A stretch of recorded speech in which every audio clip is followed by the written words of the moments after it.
Engineers at Japan's Fukushima Daiichi nuclear plant say an animal could have been to blame for a power failure earlier this week. The partial blackout temporarily disabled equipment that cools thousands of spent nuclear fuel rods. Tokyo Electric Power Company traced the cause of the power outage to a temporary electrical switchboard. It's housed inside a truck trailer that crews set up after the accident at the plant 2 years ago. Workers found burn marks on the switchboard's terminals and nearby walls. They also came across a dead creature nearby that looks like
Live. This is One for the Record. I'm Diana, and today is March 21st, 2013, and here are your news updates for today.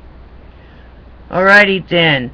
Got some, I don't know if they're Doomsday or how you would say it, but people are on the internet are mentioning now all over the place that because the Georgia Guidestones were built on March 22nd, 1980, we're coming up to the 33rd anniversary of when they were built, and the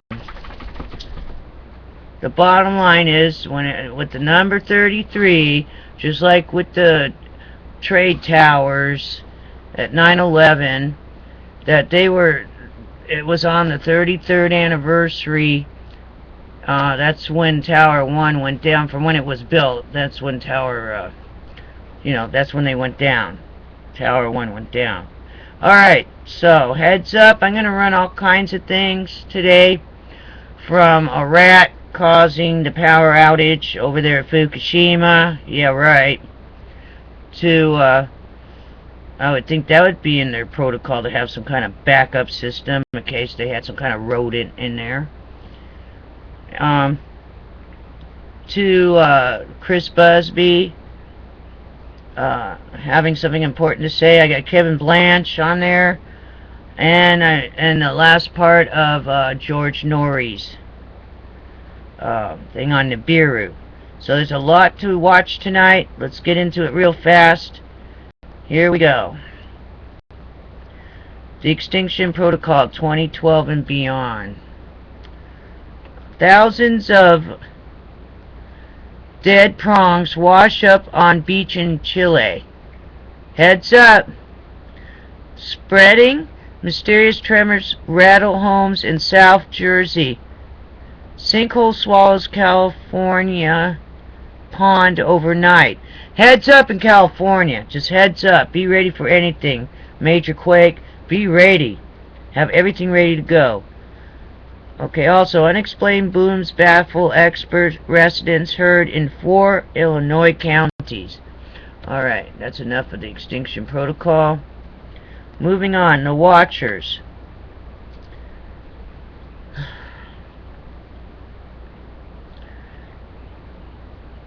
In search of our cosmos origins, the Alma movie. Oh, okay.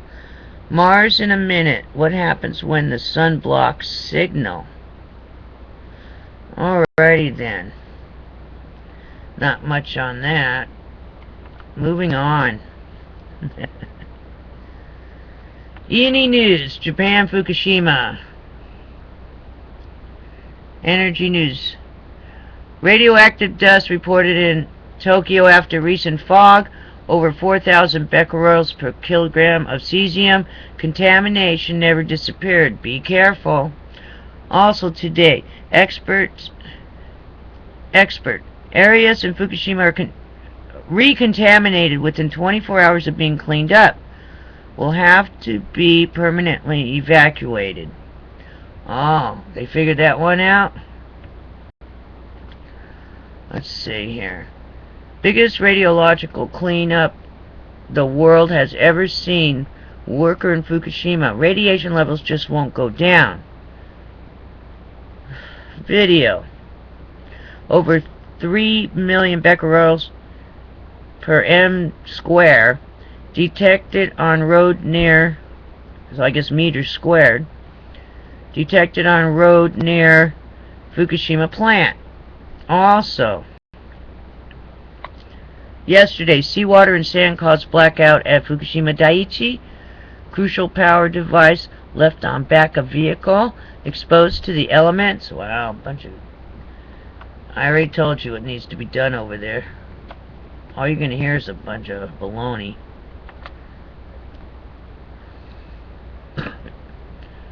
Okay, U.S. Canada. NPR. Strange things happening near a massive sinkhole. In Louisiana, doors pop open by themselves. You can hear the cracking. Get out of there! Someone's in there and you can hear the cracking. Don't stay there. Evacuate. You gotta evacuate. TV, worse than giant sinkhole? Louisiana sheriff concerned about bubbling above salt dome. Contacts Governor Jindal. Yesterday, geologists. Giant sinkhole is now 13 acres, subsidence zone more than 20. Alrighty then. Let me see if there's anything on the breaking news about weather real quick. We'll check that real fast for you. But get out of, if you're by that sinkhole, get out of there. If your house, if it's starting to shift, get out of there. What are you waiting for it to fall in? Leave. Leave ASAP. Okay.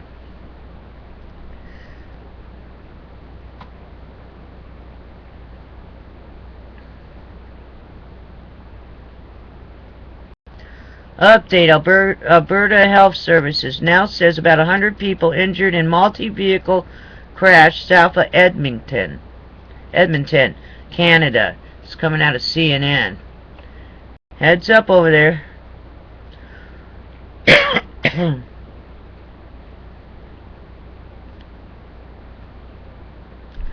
I'm looking to see if anything just came up about any type of weather.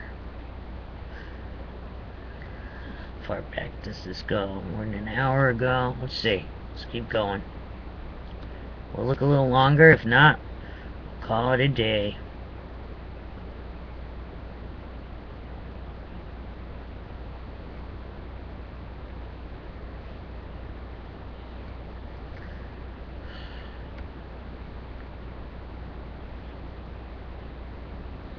No, I don't see anything other than the multi-car pile-up. 300 people were injured in that. Heads up, drive safely. It's a lot of snow or something going on. Alrighty then, I don't see anything recent. Alright, so it's 4 days down. It's the eve of Friday. Hang in there. Hang in there. And I'll see you again tomorrow on the flip side. Please be prepared for anything, and I'll keep you updated if something major happens. I'll do a breaking news, but I'll see you again tomorrow. Be safe on the flip side. Take care.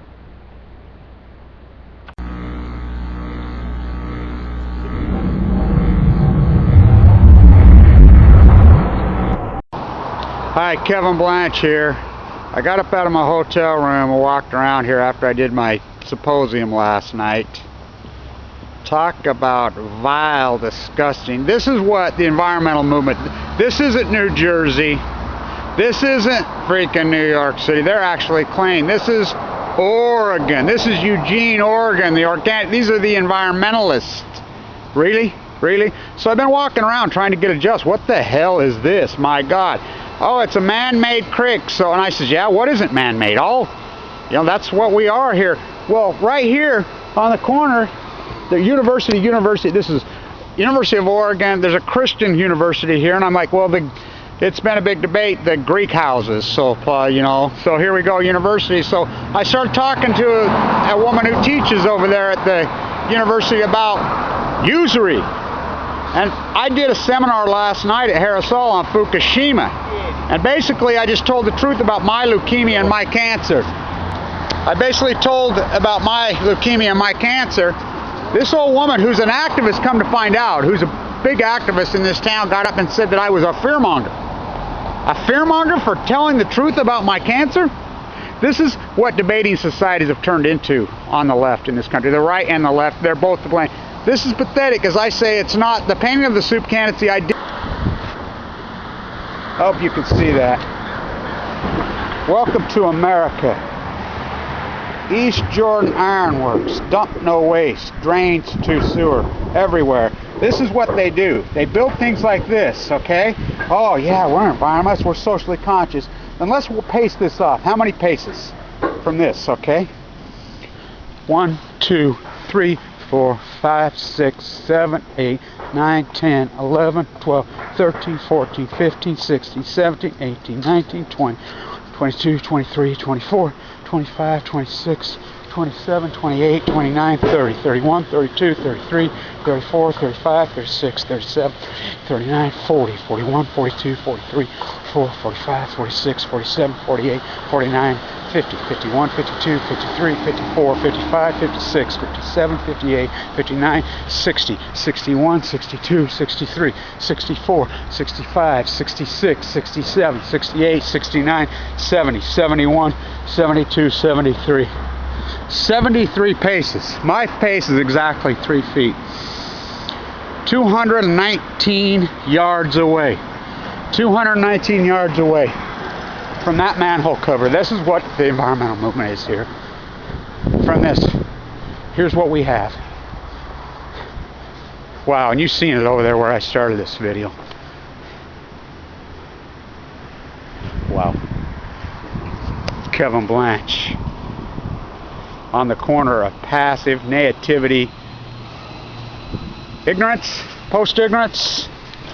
Not here. No post-ignorance here. Haven't found it. I've been to New York. I've been to Huntington Beach, California. Been down to Songs. Been to San Diego. Been to Oregon now. Been to Utah. Have I found any post-ignorance? Not yet. Still looking.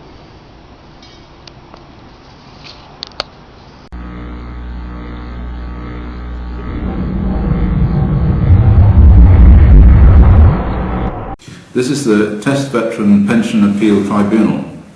Now, in an earlier video which I made from Sweden, I mentioned that the evidence that I'd managed to get from under Freedom of Information Act in England had made it quite clear that the Test Veteran Tribunals, the Pensions Appeal Tribunals, could be won, and also the substantive case of the Test Veterans against the Ministry of Defence could also be won, because all of the evidence that the Ministry of Defence was putting forward in defence of their own case that the veterans had not received any significant radiation exposures, all of that evidence can be easily shown to be wrong. And the way in which it's wrong is that none of the measurements that were made by the Ministry of Defence and the people who were operating on the test sites at the time of the nuclear test, none of those people measured the internal radionuclide exposures to uranium or plutonium, those two alpha emitters, and also other internal radionuclide emitters, because none of the instruments that they had at the time could adequately measure these radionuclides. But of course there were samples taken, and what amazed me in the whole business was that we never actually ever saw any of the measurements that were made of these samples. We didn't see how much uranium there was on the ground. We didn't see how much plutonium there was on the ground. So I made various applications under the Freedom of Information Act, and they were stalled and stalled and stalled and stalled. And each time I made an application, they just sent me documents that were irrelevant and so on. And eventually the judge in the tribunal, in the Pension Appeals Tribunal case, he ordered the court, he ordered the Ministry of Defence to release the evidence. And some of this evidence was released under the Official Secrets Act, and I was asked if I would sign the Official Secrets Act, but I refused to do that. But nevertheless, enough of this information came out from the Freedom of Information request as a result of the pressure brought to bear on the government, the British government, by the judge, Hugh Stubbs, for me to be able to analyse it and see what was really going on there. And so by the end of 2011, I had such a powerful case that it was quite clear that these veterans' appeals could be defeated. And in fact, I defeated the Ministry of Defence in several pensions appeals where individual cases were taken. So, for instance, in one case, I would go into court and I would argue that there was a lot of uranium and plutonium and so on the ground, and the case would be won. In fact, I did 5 of these cases, and they were all won. And the 6th case I was coming up to was a case of a lady called Dawn Pritchard. And I think at that time the Ministry of Defence had enough.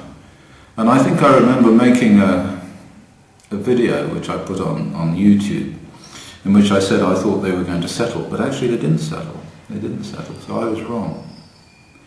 What they did instead was that they took all of the cases, all of the test veteran cases that had the pensions appeals. This is to say people were applying for pensions and the pensions were refused on the basis that these veterans had never really been exposed to radiation at all. And so they were appealing against this decision. And as I said, in the individual cases when I went in, we won each one of these cases one after another. So the Ministry of Defence knew that I was going to basically win all of them because I had all the evidence. And at that point, they decided that they weren't going to play that game anymore. So they took all of the veterans that were left, 16 of them, and by that time I had been engaged by all of the 16 of them to act as their expert witness. So I was the expert witness on all 16 of those cases.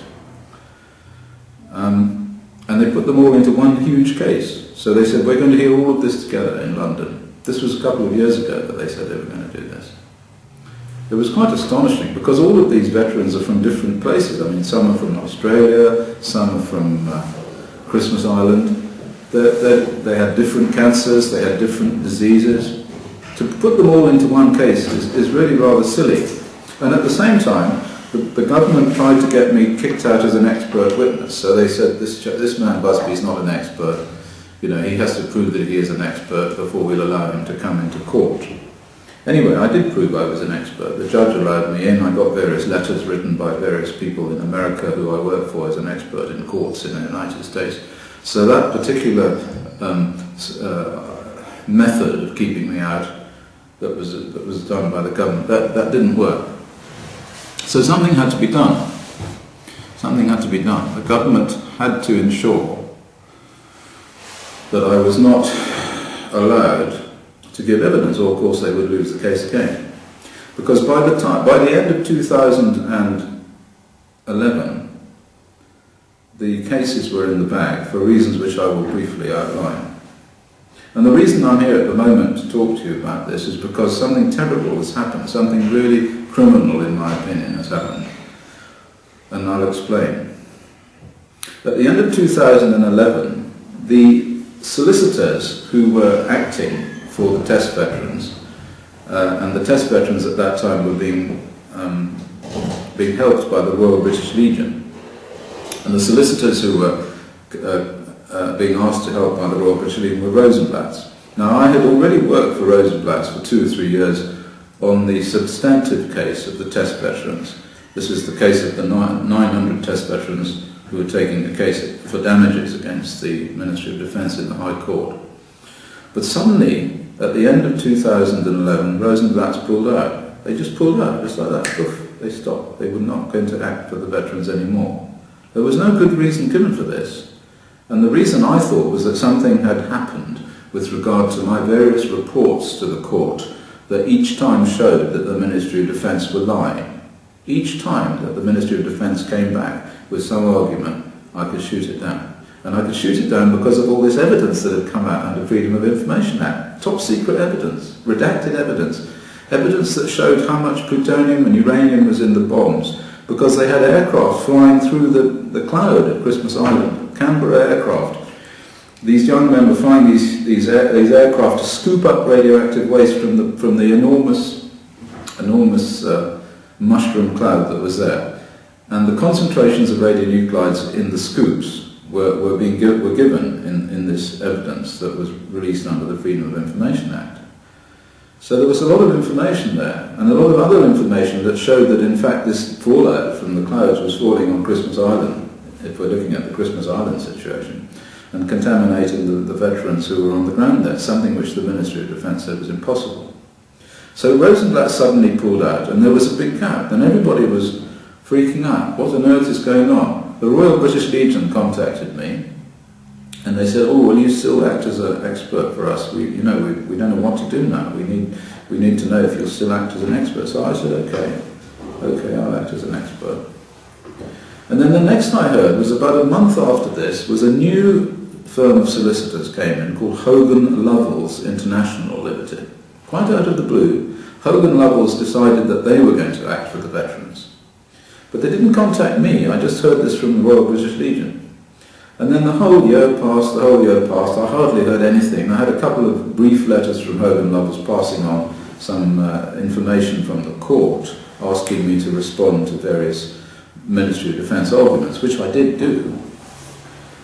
And then what happened was that 3 weeks before the tribunal case was due to be heard, 3 weeks before the tribunal case was due to be heard, I had a letter from Hogan Lovells saying, we're not going to use you as an expert witness. So all of the 3 years' work that I did, all of that evidence that I got out under the Freedom of Information Act, all of those reports that I wrote for this case, which would have won the case, and which did win the case for the other litigants that I represented individually, all of that evidence was being kept out of the court. All of it. All of it. Isn't that extraordinary? Anyway, so what I did was I thought, well, I'm not going to take this stand, lying down, because this is a very, very major item. I mean, the test veterans themselves are being betrayed by this, because the witnesses, the expert witnesses that Hogan Lovells were intending to use, I knew these witnesses, and I mean, one of them had worked for the nuclear industry. I'd seen the reports from the other ones. None of those reports had brought in the evidence that I was due to give in court. And the most important evidence that I was due to give in court, evidence which had won the other cases, was evidence about the about the International Commission on Radiological Protection, about the risk model, the radiation risk model, which increasingly has been shown to be completely wildly wrong with regard to exposure to uranium and plutonium and these internal radionuclides that we're talking about. So all of that evidence is going to be kept out, but even more serious was evidence that had come out under the Freedom of Information Act, which described the fallout over Christmas Island, because a lot of these veterans were veterans of the Christmas Island tests. Christmas Island in the Pacific is where the British nuclear megaton tests were carried out, where they dropped the hydrogen bombs that they had developed. And I'll talk to you about one of these bombs, which was called Grapple Y. And Grapple Y was a big mistake. Grapple Y caused an enormous amount of fallout to land on the island. And we know this from this information that came out under the Freedom of Information Act. But anyway, the point is, none of this stuff is going to be in the court, and therefore probably a lot of those veterans will not get justice, in my opinion, because the evidence is not there to show that they were exposed. And so the Ministry of Defence will argue that their radiation film badges didn't show a big enough dose, and therefore whatever cancer or condition that they're appealing about was not caused by radiation. So let's just now look at briefly at the evidence that is being kept out of the court. And because of what's happened, I'm going to put all of this evidence on the internet, so you will find all of this evidence at the Green Audit website, www.greenaudit.org, or you will find it on various other websites that I will show in this video that I'm making now. So you'll be able to go there and get all of the evidence that I've produced for the nuclear test veterans. Yeah. So at least then it's in the public domain. This is normally evidence that, of course, would be heard only by the court. And a lot of this evidence is semi-secret evidence that came out with great difficulty. The first thing that you need to know is that the evidence from one of the reports that I got from the case, from the Freedom of Information requests, was a paper by a man called Oldbury, A.E. Oldbury, who worked for the atomic weapons establishment in Aldermaston. And in 1963-64 he visited Christmas Island and made various measurements on the runway of the airport, of the airfield at Christmas Island. And usefully for me, these measurements contained they contained gamma radiation measurements and beta radiation measurements at the same position. So one could work out the beta-gamma ratio. Now this may sound very complicated and arcane, but actually from the beta-gamma ratio you can tell what the radionuclides are on the ground. And from the particular measurements made by Oldbury, it was possible to show that there was, even in 1963, after they'd done all the clean-ups, there was an enormous amount of uranium on the ground. Uranium. Now the point about uranium is that we know from the other work that we've done in Iraq, in Fallujah and in the Balkans, that uranium particles produced in an explosion and inhaled cause massive, massive genotoxic damage.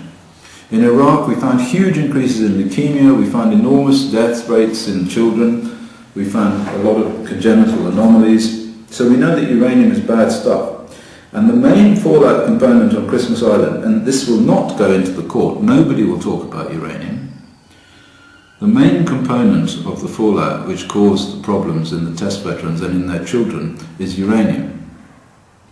And we found a lot of uranium in this Oldbury report, Christmas Island report, and that was a report which I used in the other test veteran cases which I won, the 5 cases which I won.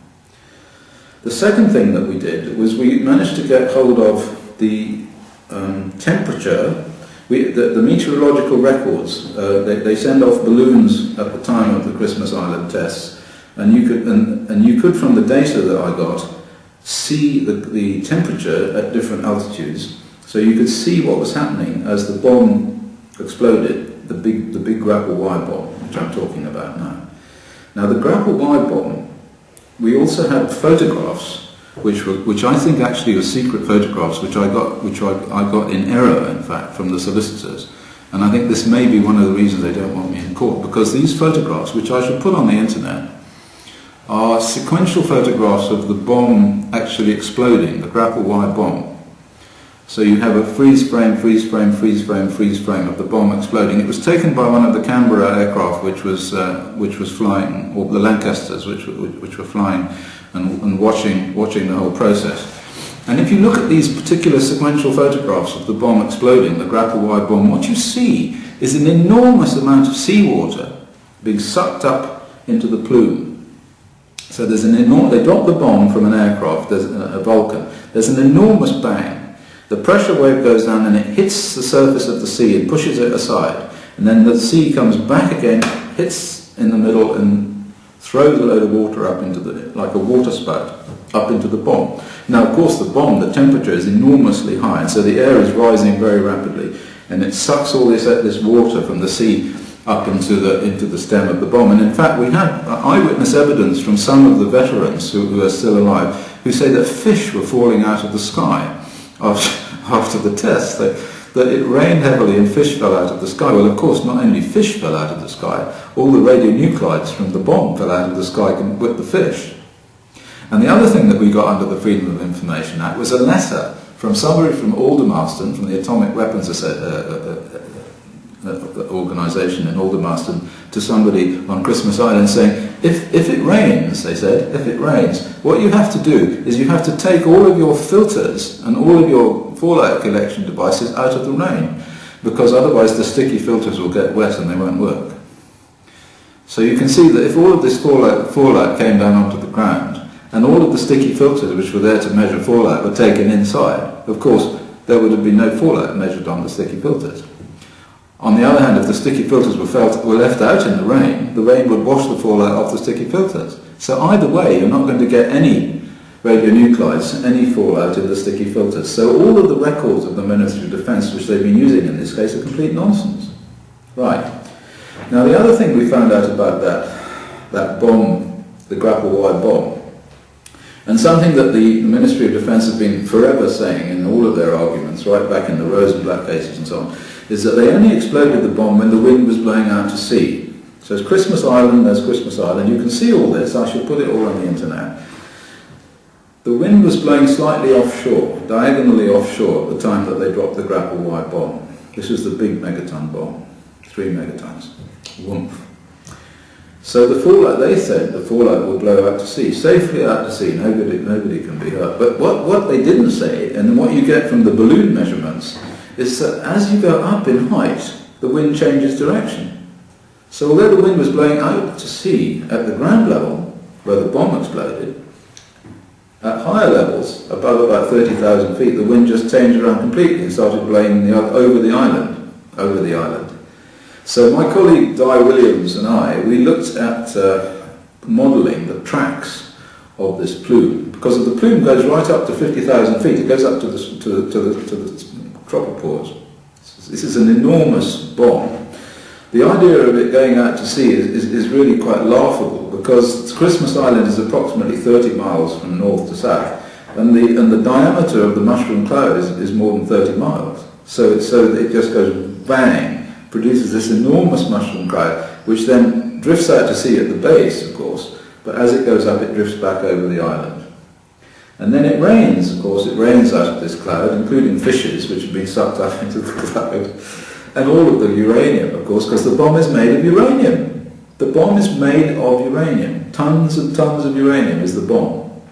I mean, it has a plutonium core and so forth, but the bomb itself is uranium, because they have to reflect the neutrons into the center. And there's another question about that, which also is interesting. Anyway, so up it goes.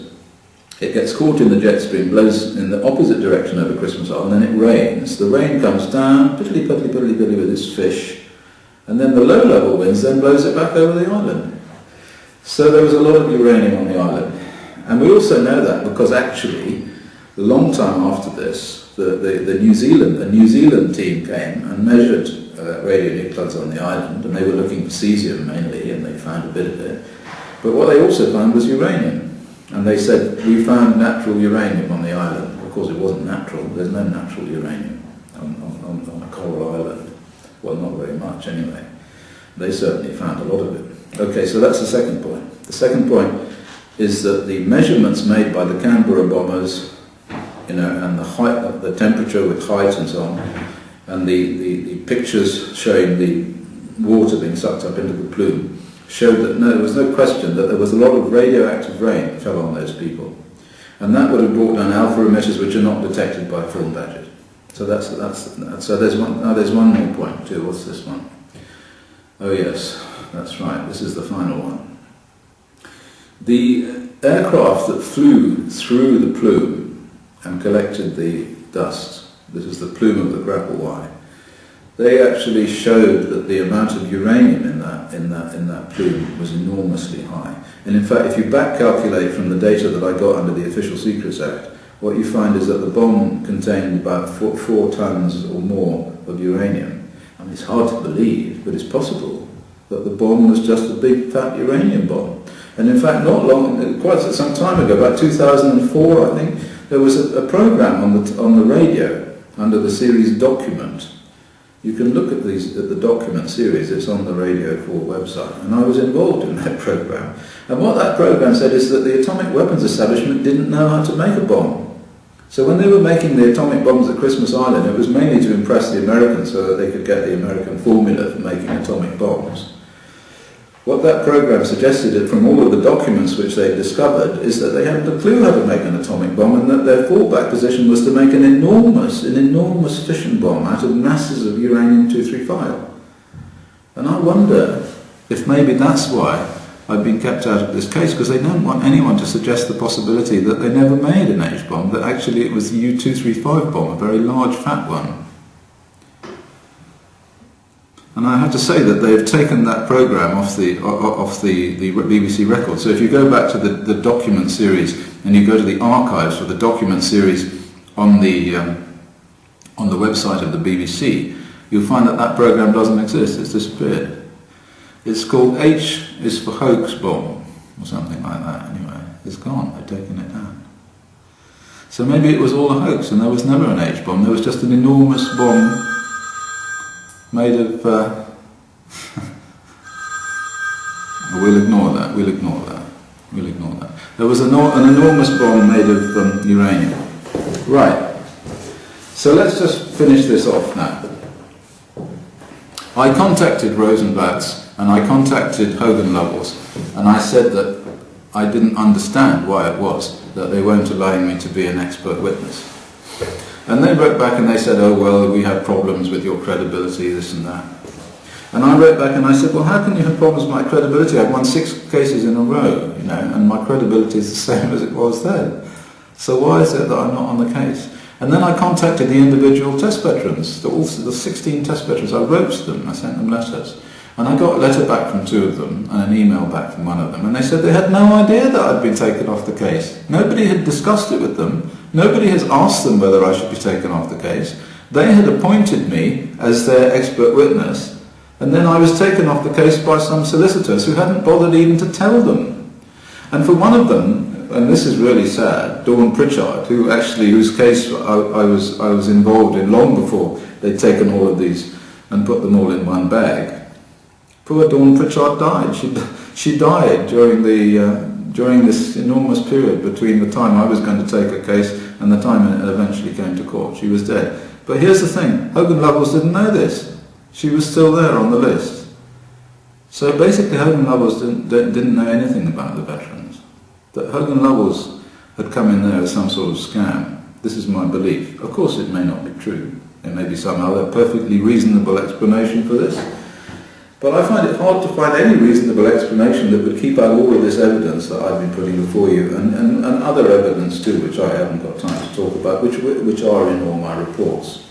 And the reason that I'm doing this, the reason I'm talking to you is this, that there are an awful lot of test veterans out there. There are an awful lot of people who were at these test sites and who were contaminated with material coming out of these bombs. And the material was coming down in the rain, and the material that was destroying their genetic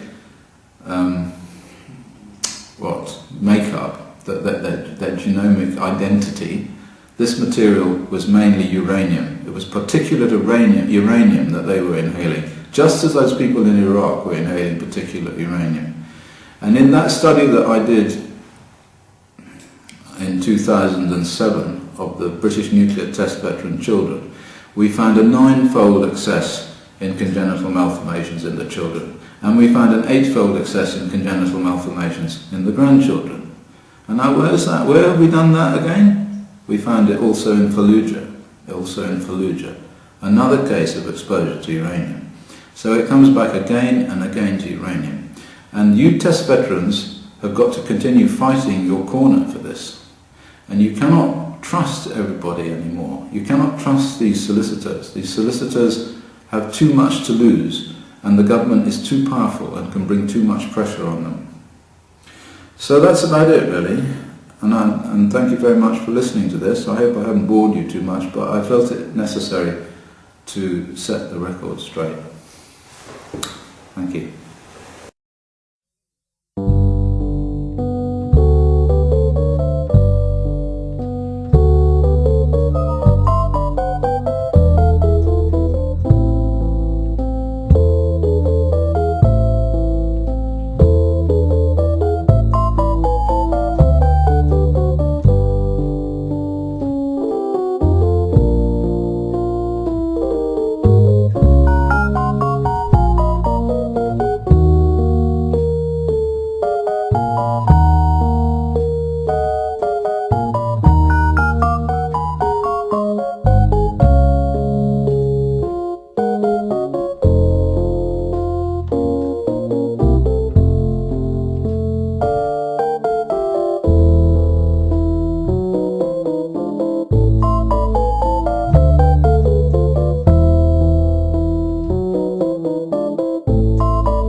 guys, this is Patriotic Truth. Listen, I'm just doing a video real quick. It's very important that I do this video because I hear that there's a new movie coming out and it's called Olympus Has Fallen. Has any of you heard of that? It has to do with the White House being attacked by terrorists.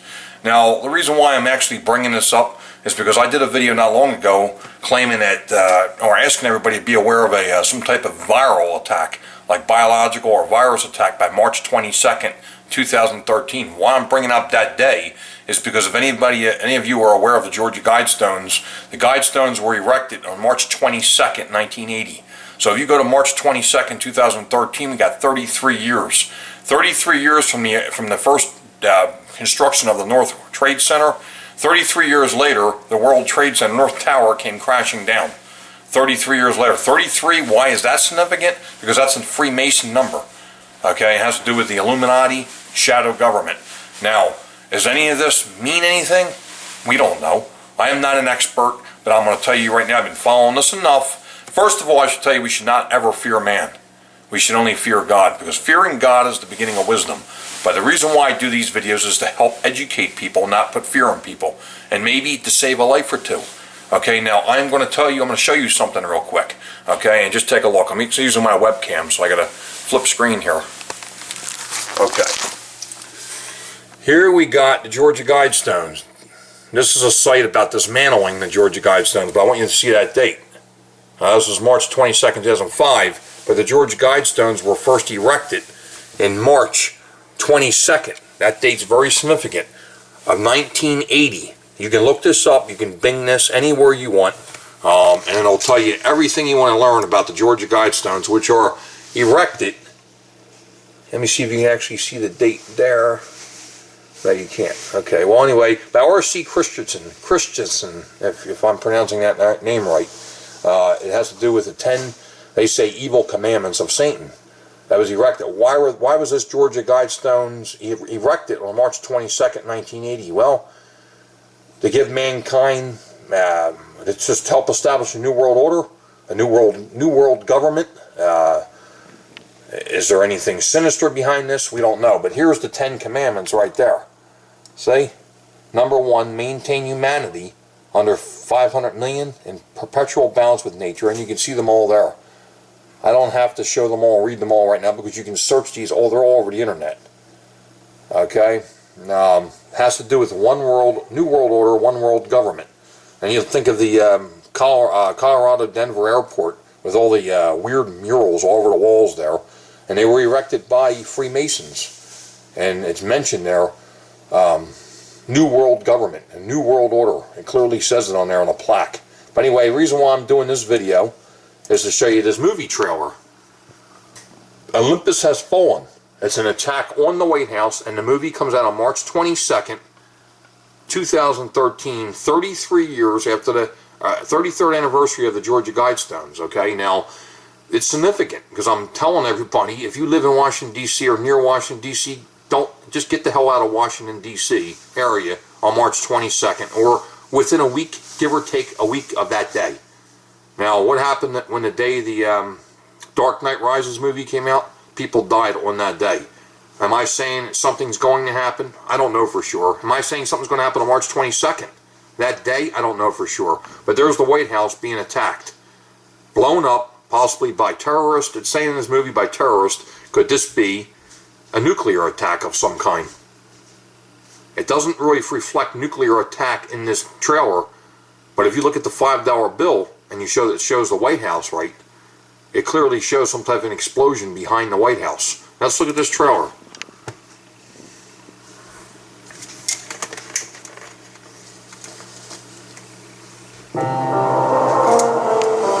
Mr. President, 5 minutes, sir. Evening, ma'am. Merry Christmas, Mike. Mustang, this is Big Top, bringing out the full package. Where'd that come from?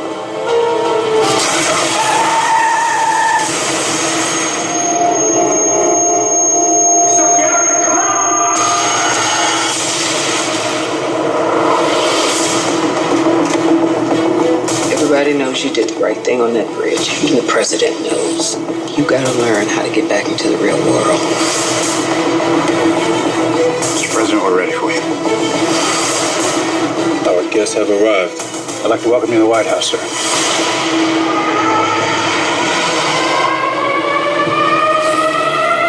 Sir, there's been an intrusion. Let's go. Move.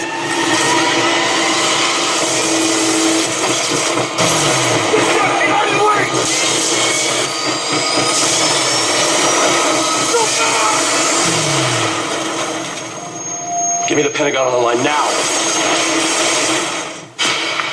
Olympus is falling. Olympus is falling. Mr. Speaker, you are the acting president. I want to speak for the Russians, the Chinese, the British, and the French. In that order. If you attempt to retake this building, I will execute your commander-in-chief. Oh, my God. We have contact from inside the White House. Identify yourself. 309er.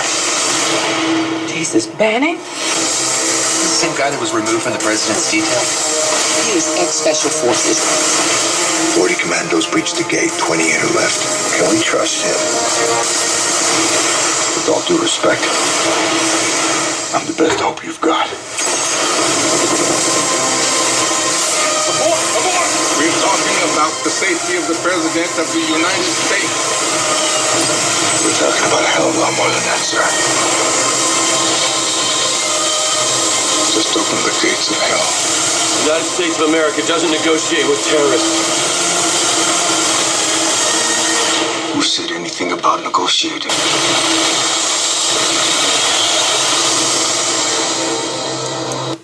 Okay, guys, you've seen it. Oh, sorry. That's it. Olympus has fallen. It's kind of odd timing, too. I want you to research this movie a little bit. Is this major predictive programming? Possibly. Is there going to be some type of terrorist attack on the East Coast in Washington, D.C. on March 22nd, give or take? We shall see. Am I wrong here? Could this be nothing? We shall see. In the meantime, folks, keep your eyes and ears open, question everything, and yes, the Illuminati hides right in plain sight. Shadow government, they could be telling everybody something. March 22nd is the 33rd anniversary of the Georgia Guidestones.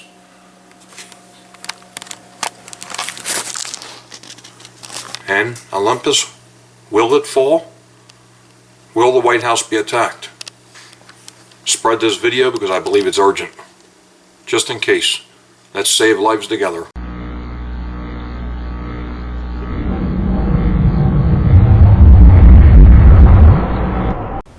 Straight into their They want to reduce the population anyways, don't they? Yeah. Perfect eugenics. I mean, think about it. All they have to say is, it's not us. We Look, didn't do it's it. that thing in the sky. Good point. Let's take some calls here. Let's go to Eric at a anonymous location east of the Rockies. Hello, Eric. Yeah, Mr. NOORY. Hi. Yeah, I haven't talked to you before. I got in with Art back in 2005, so this is another anniversary. Well, there you go. I certainly enjoy your show, and tell Mr. Masters I certainly enjoy his website and all the information. Okay, here's what I'm going to say. If Mr. Masters knows about, from what your guest before was saying, the Vatican telescopes, and specifically the one that's down in Antarctica, and if that was there to monitor Planet X's arrival, it's probably why it was built, because to put a telescope like that in such an unforgiving environment, I see no other use for it to do it except for that. Cool. Number two, I think that since this is the new Pope being elected or whatever today, I think it's the responsibility in a sense for the Vatican to disclose what they know about what might be coming, since they've been monitoring Planet X for a long time. And if any of the listeners might be interested in sending some emails or something to that effect, asking him to do that. And number three, if you do a Google search of Rehoboth Planet X, Rehoboth, Delaware picture in Google Images, you'll find from Nancy Leader's website a picture that was taken about 2007 that says it's purported to be Planet X there rising, and it's a reddish-looking planet-like object. So I wondered if you could report if that might be real, and thank you very much for listening to my calls. All right. Very good. Wow, that was a lot of issues there. We'll save the Vatican telescope for last, but go ahead. Okay. So which one do we start with first? Well, I forgot the first. Huh? No, we'll talk about the Vatican telescope. That was his first question. We'll do that last. All right. On the SPT, I'm the guy who broke the story on the SPT. It's my site that broke the story. And I'm the guy that broke the story on the disclosure videos that came out. And so I think, I have been following this for years. And it's always been kind of irritating for me when somebody goes, well, why can't I see it? Hey, I can see it anytime I want. I just simply fire up the videos. The guy, people just think that the government is going to come clean about something this big. That's an amazing thing.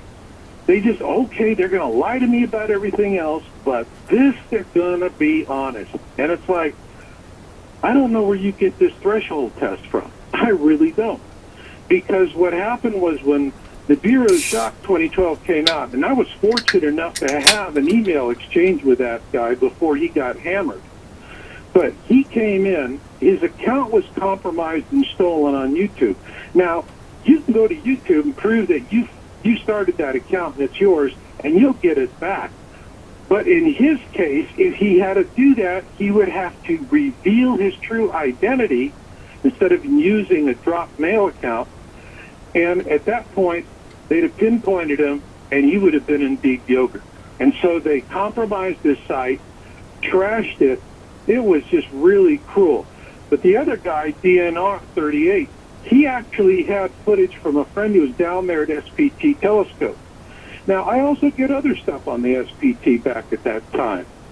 And one of the things that was happening was a gentleman who runs a merchant bank system in New Zealand.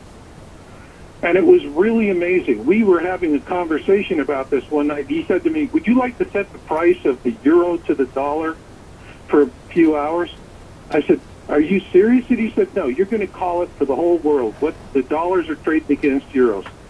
And so, and you go 4 decimal places, and it's like, I said, okay, I set it for that. Boom, the number shows up. Okay? Then, that just completely blew me away, that I could arbitrarily set the trading of euros before the stock exchange would open in New York. Now, he told me that his merchants that are using his credit card system are calling him because they know he follows this thing. And what they're saying, and this was a few years ago, they were saying the folks that were going to Antarctica were carping and complaining continuously because this is where they go, it's their last stop before they head to Iceland. That's it. If you don't get it there, it's like living on an island. If you don't take it there, it ain't going to be there. And so what they were saying was that at that time, and this was after the SPT was put up, and your caller was absolutely right. The SPT, what they were saying the SPT was used for, the kind of science, they could have done that science for a fraction of the money in Argentina any place else. They didn't have to go to Antarctica. Just the telescope itself, not the facility that it sits on, just the telescope in its base, that was so heavy we had calculated 30 C-130 Hercules flights just to take in the telescope. Huge. We're talking about a Berlin airlift to move all this stuff in when they could have done it in Argentina. But what the guy was telling me in New Zealand was that people were complaining because there were direct C-130 flights coming out of the U.S., no stopovers whatsoever, mid-air refueling, all the way to Antarctica. Research teams would get off. They would go into the building for 2 weeks, didn't talk to anybody, and then they would just leave. And what everybody was angry about was that down there at the station, everybody shares everything. They all talk about everything. Everything's open book. And all of a sudden, they've got these special nonstop flights with mid-air refueling coming down there, teams of researchers going into the SPT facility, making observations, and then going back home and not talking to anybody. And there's all this kind of stuff going on. So, of course, they've been watching it. And, of course, they're tracking it. But the story on this goes way, way back. And, when we start looking forward to the rest of it, Yeah, now it makes sense. You look at the Vatican Observatory, they have an observatory in Arizona. It's out in the southeast corner of Arizona. Now, there are a limited number of what I would call sweet viewing spots on the face of the planet for telescopes. That's one of them. And the Vatican telescope is situated so that it will have the longest duration view of this object. It'll be tracking it for a long time because they want to know when it's going to come back. They want to be able to plot and get an ephemeris on it. So, you know, George, it just gets deep. It is. Now, what was that third one? Gets deeper and deeper. We're not going to have time for the third one. We're almost at the break here, Marshall. But I want to ask you specifically, people want to track you. They go to your website. Where else? Just YOWUSA.com, and you'll track me right from there. My YouTube channel is Yowbooks, YOWBOOKS. All right, maybe time for one more quick question before the break. Let's go to Tyson, first-time caller in Charlotte, North Carolina. Hi, Tyson. Hey, how you doing? Good. Thanks for calling. Go ahead. This is my first time being on the show, and I drive 18 wheelers, so I was just flipping through on radio, and it just caught me, you know. There you go. I've been pretty much, you know, looking and saying the same thing, but I heard about this, but I never really, you know, knew that much. But my question is do anybody know, you know, when it would, you know, would it come in our atmosphere? And, you know, I was listening and you were saying what it would do, but do anybody, you know, have like maybe a time limit when you think when it's gonna happen, or what do we do? Or what was that time scale again, Marshall? Real fast. Okay. Well, first thing, caller, whatever is going to come into the atmosphere is going to be what we're seeing now, meteors. All right? Mm-hmm. But these objects are not going to hit the Earth. Anybody tells you that, you know, is as dumb as a sack of hammers. Don't buy it. They're not going to do that. There's no historical precedent for it. The ancient accounts tell us no. It's the biggest problem we have with this is its interaction with our sun. That is going to be the number one killer of everything else. Now, what I will tell you is the same thing I have been saying for a decade. 2012 was a warm-up ban. 2013 is the headline act. Now, if you look at what 00 Skyview is saying, the party starts in June. Stay with us. More to come on Coast to Coast AM. On our next Coast to Coast program, we're going to talk about some Doomsday preppers. Make sure you're part of that show. And when we come back in a moment with Marshall Masters, it's final phone call time on Coast to Coast AM. Marshall, the possibility of a binary star system in this solar system. Not like Planet X, something different?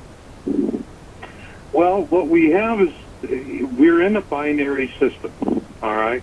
And this is something that astronomers have been calling before the conversation went silent after what I consider to be the assassination of Harrington, which was a result of him appearing in that documentary with Sitchin.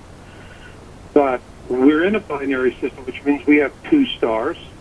This is, you know, and the thing is, 90% of the systems out there and that we know of that they've charted are multiple star systems. All right, you know, less than 10% are single sun systems. So, you know, we would have to be an exception to the rule in the first place to be a single sun. But also, if we're in a two-star system, that explains why we're moving backwards into the age of Aquarius. All right, it explains why a lot of the oddities about our system. And what we have right now is actually a mini constellation.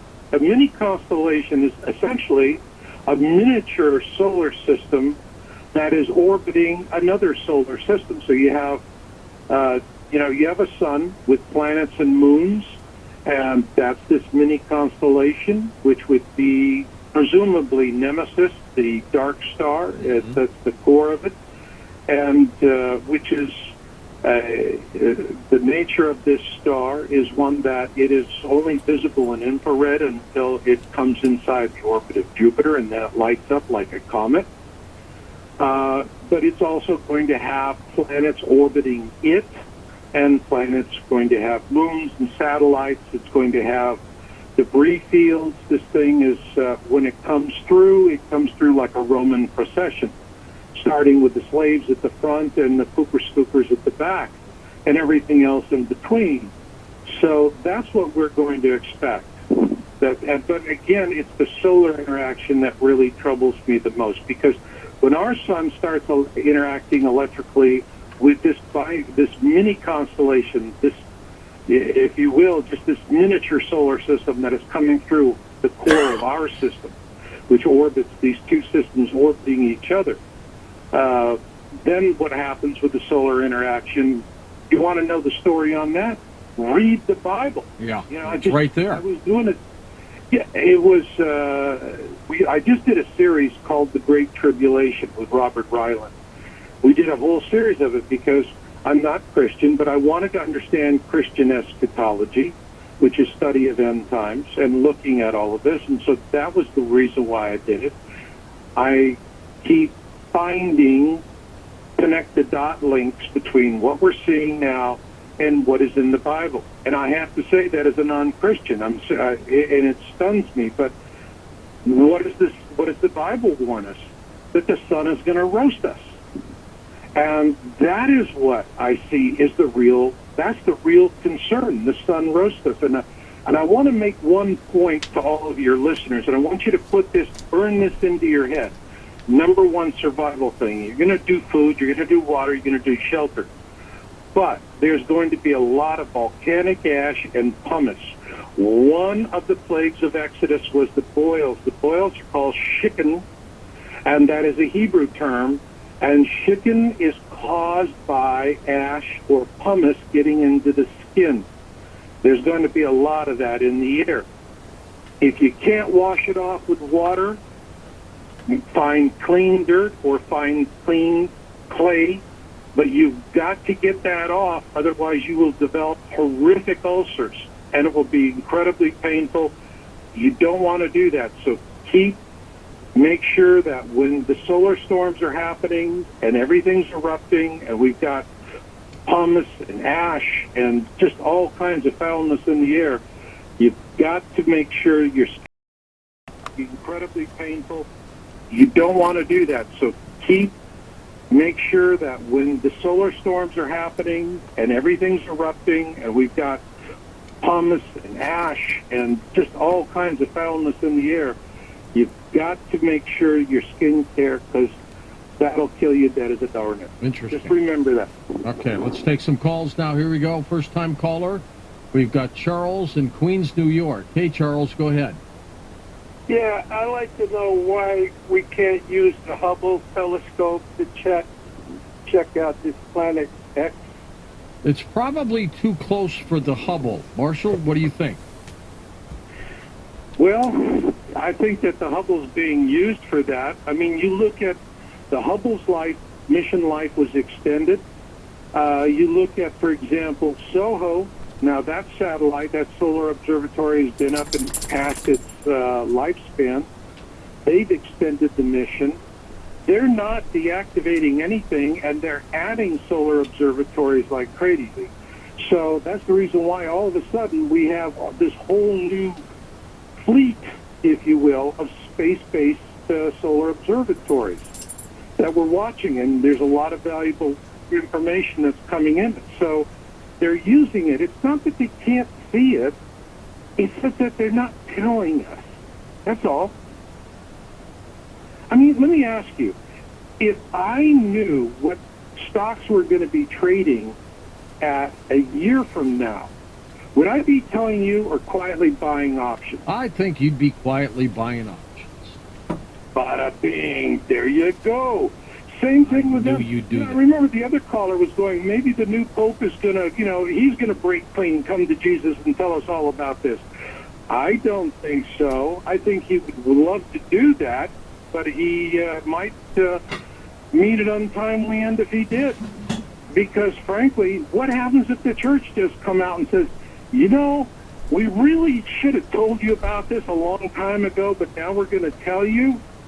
And people are going to be pretty angry about that. And I would say they're more afraid of the anger. It's easier to wait for the guacamole to hit the fan when everybody is standing out in the street, pointing up at the sky alongside their neighbors and pooping their collective pants. At that point, people are ready for anything. Just anything. And that's the whole thing.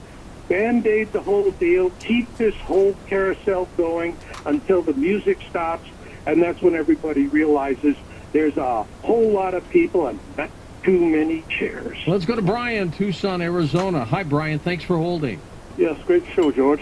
Yes, I got a question about this Exodus thing and the plagues of Egypt. All that happened around 1200 BC, and when you add 3600 years to that, that means it won't be coming around for another 400 years, so the intervals don't match up. So if you have an incoming planetary object, this thing can't be the Sumerian Planet X thing. What say you, Marshall? Well, first off, it's go mark a calendar with Exodus, all right? I mean, when they're dating Exodus, there's all kinds of assumptions. You know, in the Bible, it doesn't say who the Pharaoh of Exodus was. It doesn't say so in the Colburn Bible either, and that's the Egyptian count. Nobody wanted to say who the Pharaoh was. But people still have all kinds of ideas of who the Pharaoh was and when it happened. What you're listening to are interpretations. I would say one is that. Two is it's a long period orbit. You know, it's like British Rail. It gets here when it gets here. It's not going to come like a fastest train schedule. You go, okay, 3,600 years, tick, tick, tick, tick, tick. Remember, the universe is not unfolding at the speed of human expectations. That's my answer to the caller. Well, good point. All right, back to the other calls. Let's go to Cedar Rapids, Iowa now, east of the Rockies. Hey, Douglas, go ahead. Hi, great show. Thank you, sir. And, Marshall, I was wondering, I've been down to Antarctica about 8 times, McMurdo and Little America, and I was wondering how much further south towards the pole is the telescope? Edmondson Station. Huh? It's at Scott Edmondson. Oh, Scott Edmondson? Yeah. Okay, and then I was wondering, when these planets get closer to the Earth, are we talking about the debris fields that are going to be leaving the Earth, like the Grand Canyon and stuff like that? Well, what I can tell you is that this object is coming in it's being preceded and it will be followed by a large field of iron dust and debris. So we're going to see comets, meteorites, meteorite showers. This stuff's going to come in, and it really depends on location. Right. Where are we in relation to it and the sun when all of this happens? And so what we can do is pray for the most benign and gentle flyby. Are we talking about winds of 300 or 400 miles an hour?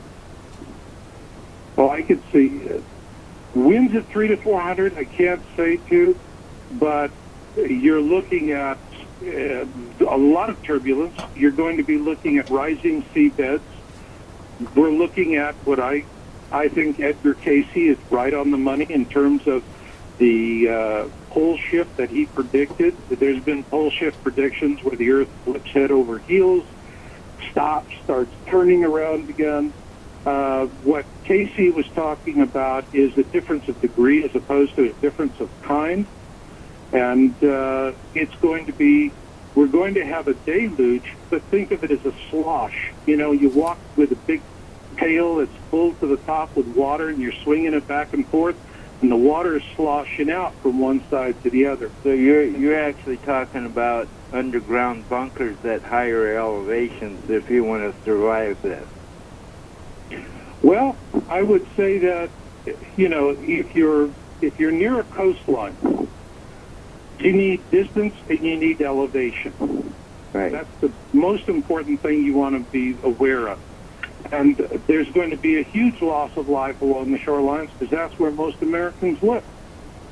And you know, once things get hit, you know, think about it. If you're monitoring the Harbinger sign, if you're on the East Coast, you're watching what's happening in the Canary Islands like a bird dog. If you're on the West Coast, you're watching what's happening in Cascadia like a bird dog. And if you're starting to see things that really trouble you, it's time to put everybody in the station wagon and take a 3-day road trip. And because if you can get out of town 24 hours ahead of everybody else, you got clear roads, plenty of gas, food, accommodations, everything you need, you're out of there. Otherwise, go back to that movie. I mean, and I think an excellent movie for people to see what we're really facing is Deep Impact, of all of those action movies. That to me is a very realistic film. It's very well done. You know, Armageddon and the other ones were very entertaining, a lot of fun. But that's the one that you can see. And if you get caught out on the freeways, you drown. So the best thing you do is you get out ahead. You know, you get ahead of this thing. What are you doing, Marshall? What are you doing now to prepare yourself for this thing? Well, you know, what we did was last year, we moved to a much higher elevation and more inland. I positioned myself where I know in terms of my local risks what I got to deal with. And what I tell folks is, you know, you got to be practical. You know, not all of us can afford to go to South Africa and build a bunker, all right? But you live where you live, you work where you work, your kids go to school there, make your life there, and you've got to figure out what are the threats in your local area. You got to get local on this thing. And you've got to know what your harbinger signs are you going to monitor that are going to be events that you have to be worried about. So it's being an awareness. It's not waiting for somebody else to tell you. If you're waiting to find out from CNN, you'll learn how you're going to die that day. You've got to be ahead of CNN. And they, by the way, they don't have a science department. They haven't had for years. That's the reason why they do, unfortunately, dead white female stories. But you've got to stay ahead of it. You've got to be aware of your local area, and you've got to be able to scoot and move and be flexible. We don't get a chance to go to the bunkers. You don't have a golden Wonka ticket. Lump it. That's just the way it is. But I will say this about the guys that think they're clever in their deep underground bunkers and all of that. Nothing ever goes according to plan. Ever. They're just as vulnerable as we are. You've got to be able to move fast on your feet, be adapted, and ready to rock and roll. And it doesn't take a whole lot of preparation. And it's just, and if you're thinking about these things and you're going through, you'll be ahead of the game. You know, think about the Sumatra superquake and tsunami. There was people out there that said, "Oh my God, Harriet, look at that. The fish are all up on exposed. Get a basket. It's a free lunch." And while all of the people with the money and the education and the smarts were going out and picking up the fish, bang, ignorant natives were running feet first up the hill screaming, "Feet don't fail me now." With the elephants right in front. Yeah, you bet. Absolutely. You know, the only animals that died were domesticated animals. All of the animals in the wild, they knew, get to altitude, get up there. The ignorant natives that we make fun at, because they sit there with their drums and they tell folklore about when the hoochie coochie tree starts to shake because the turtle's got an itch. I don't care if the turtle's got an itch and you're going uphill, you're going to live, while the idiots out there with the BMWs and the fat checking accounts are drowning like rats. On a 1 to 10 basis, 10 being the highest, Planet X, 8, 9, 10, you think, how realistic? To me, it's a 10. Wow. To me, it's a 10. It's not a matter of if, it's a matter of when. It's when. Well, you know, Nancy Lieder was off by 10 years. How come? Well, I don't know. Channel the Zetas to yourself. I mean, like, I love Nancy. To me, I adore Nancy. She has a different technique and a different way of going at things. You can't bet what she's doing because she's channeling it. It's subjective. I know, but she was off. She was off Marshall by 10 years. Marshall, we're out of time. Good luck with all your work, okay? Thank you so much. You got it. Marshall Masters' book, by the way, Planet X Forecast and 2012 Survival Guide. That's what he's into. For Dan Galante, Tom Danheiser, Lisa Lyon, Lex Lonehood, Sean Ladouceur, Stephanie Smith, Chris Boros, George Knapp, John B. Wells, Ian Punnett, and Art Bell, I'm George Noory, somewhere out there on Coast to Coast AM.